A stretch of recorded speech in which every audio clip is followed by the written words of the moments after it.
মা গো, তুমি তো আমাকে ছেড়ে আমার ছোট বোনকে নিয়ে আল্লাহর কাছে চলে গেলে। আমি তো তোমার বুকে মাথা না রেখে ঘুমোতে পারতাম না মা। কিন্তু জানো মা, এখন আমি তোমাকে ছাড়াই ঘুমোতে শিখে গেছি। তোমার পরা শাড়িটি সাথে নিয়ে ঘুমাই, তোমার গন্ধ পাই শাড়িটিতে। তুমি যে স্কুলে যাওয়ার সময় নাস্তা নিয়ে ঘুরতে আর আমি না খাওয়ার জন্য এদিক সেদিক চলে যেতাম, সেই আমি এখন নাস্তা না খেয়েই স্কুলে চলে যাই মা।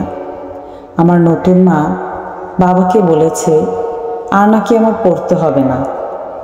তবে যে তুমি বলেছিলে আমাকে অনেক পড়তে হবে, বড় অফিসার হতে হবে, তাহলে তোমার সেই স্বপ্ন কি পূরণ হবে না মা? মা জানো, স্কুলে থেকে এসে আমি কত কাজ করি। থালা বাসন ধুই, ঘর ঝাড়ু দেই, ঘর মুছি, কাপড় ধুই, ঘরের প্রায় সব কাজই করি। কারণ নতুন মায়ের বাবু হবে, বাবা বলেছে মাকে ঘরের কাজে সাহায্য করতে। কিন্তু মা, আমি যে না খেয়ে স্কুলে গেলাম, নতুন মা সেটা ভুলেই যান।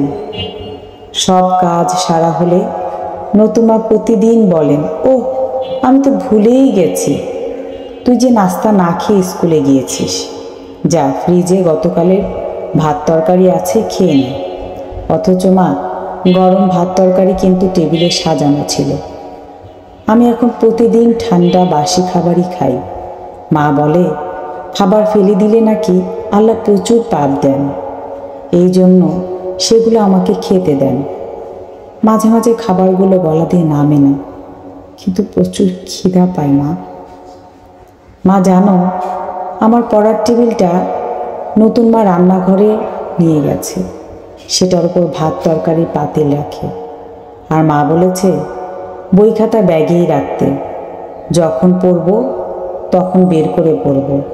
কিন্তু জানো মা, আমি তো পড়ারই সুযোগ পাইনি। সারাদিন কাজ আর কাজ দিতেই থাকে নতুন মা। আর রাতে মায়ের পা টিপে দিতে দিতে কখন যেন মায়ের পায়ের কাছেই ঘুমিয়ে পড়ি। আমার থাকার ঘরটি মা গেস্ট রুম বানিয়েছে, সেখানে মায়ের বাবার বাড়ির লোকজন এসে থাকে। আমি ড্রয়িং রুমে নিচে ঘুমাই। নতুন মা বলেছে সামনের মাসে রান্নাঘরের বারান্দায় ছোট ফ্যান লাগিয়ে দিবেন, সেখানে রাতে ঘুমাবো। আমার রাতে প্রচুর মশা কামড়ায়। নতুন মা মাঝরাতে হঠাৎ ফ্যান বন্ধ করে দেয়, কারণ এতগুলো ফ্যান চললে নাকি বিদ্যুৎ বিল বেশি আসবে। বাবাকে কিচ্ছু বলতে পারি না, নতুন মা সারাক্ষণ বাবার আশেপাশেই থাকে। কিন্তু কি বলবো, বাবাও পর হয়ে গেছে মা, আর তুমিও চলে গেছো মা। আমি একা, আমার পৃথিবী একা। এই বাড়িতে বাবা নতুন জামা দেয়নি। নতুন মা বলেছে পুরনো জামা দিয়ে ঈদ করতে, বাবার নাকি টাকার সমস্যা। মা গো, বাবাও কেন পর হয়ে গেল? স্কুলের ব্যাগ ছিঁড়ে গেছে, খাতা শেষ, কলম শেষ।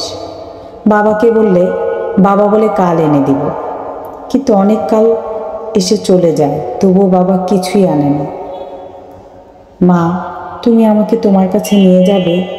আমি তো আর পারছি না মা, খুব কষ্ট হয়, রাতে অনেক খিদে পায়। নতুন মা অল্প ভাত দেয়, বলে বেশি খেলে নাকি মোটা হয়ে যাবে। জানো মা, কতদিন ডিম খাই না। নতুন মা প্রতিদিন 2টা ডিম খায়। আমাকে বলে নতুন মা নাকি অনেক দুর্বল, ডিম না খেলে নাকি পেটের বাচ্চাও দুর্বল হবে। আর দুধের চেহারা সেটা তো শুধু চোখেই দেখা যায়, সেটা ধরারও সাহস নেই। মা, তুমি ডিম খাওয়ানোর জন্য আমার পিছনে পিছনে কত ঘুরতে, দুধ দিয়ে কত ধরনের খাবার বানাতে, পায়েস, দই, শ্যামাই, যাতে অন্তত দুধটা আমি খাই। আজ মনে পড়ে সেই সুখের দিনগুলোর কথা।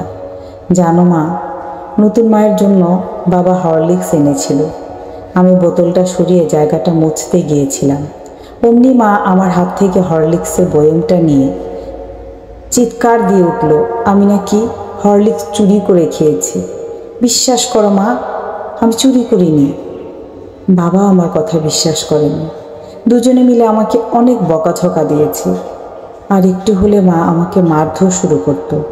কিন্তু নতুন মায়ের বোন মানে আমার খালা এসেছিলেন। আমি ভেবেছিলাম খালার আমার প্রতি মায়া হয়েছে। পরে আড়াল থেকে শুনি আসলে খালা মাকে বোঝাচ্ছে আমাকে মারলে, আমি অসুস্থ হলে ঘরের কাজ কে করবে। খালা মাঝে মধ্যে এখানে আসে, তবে যখন আসে আমাকে কাজ করতেই দেখে। আর অভিনয় করে আদরের ডাক দিয়ে আমাকে দিয়ে সেও নানা সেবা করায়। তবে সেও যে আমাকে এভাবে অভিনয়ের আদর করে তা আড়াল থেকে শুনে অনেক কষ্ট পেলাম। আমার পৃথিবীতে কেউ নেই মা। আমার খালারাও আমার কোনো খোঁজ নেয় না। নানা নানু আগে আমাকে ছেড়ে চলে গেছে। অন্যরা যারা আছে তারা সবাই নতুন মাকে নিয়ে ব্যস্ত, আমাকে কেউ ভালোবাসে না। মা চলে গেলে যদি সব সুখ চলে যায়, তাহলে আমাদের মতো মাহীন বাচ্চাগুলোকেও মায়েরা কেন সাথে নিয়ে যায় না? বলো না, উত্তর দাও মা। আমাকে নিয়ে যাও না মা। আকাশের তারাদের মাঝে তোমায় খুঁজি মা। তুমি কি তারাদের মাঝে আছো? তুমি কি আমায় দেখো মা? মা আমি একা, বড্ড একা মা। আমার পৃথিবীতে শুধু আমি একা। তবু সাহস নিয়ে আমি এগিয়ে যাব। তুমি ওই দূর আকাশ থেকে আমায় দেখবে মা। আমি হেরে যাব না মা। আমি এভাবেই নিজেকে পুড়িয়ে আসল সোনা হব, তোমার স্বপ্নের সোনা হব। তুমি আদর করে আমায় বলতে, ওরে আমার সোনা, তুই হবি দেশের সম্পদ, তুই হবি বড় অফিসার। আমি তাই হব মা, তোমার স্বপ্ন আমি সত্যিতে রূপ দিব ইনশাল্লাহ। মা তুমি শুধু আমায় দোয়া করো, তুমি শুধু আমায় দোয়া করো।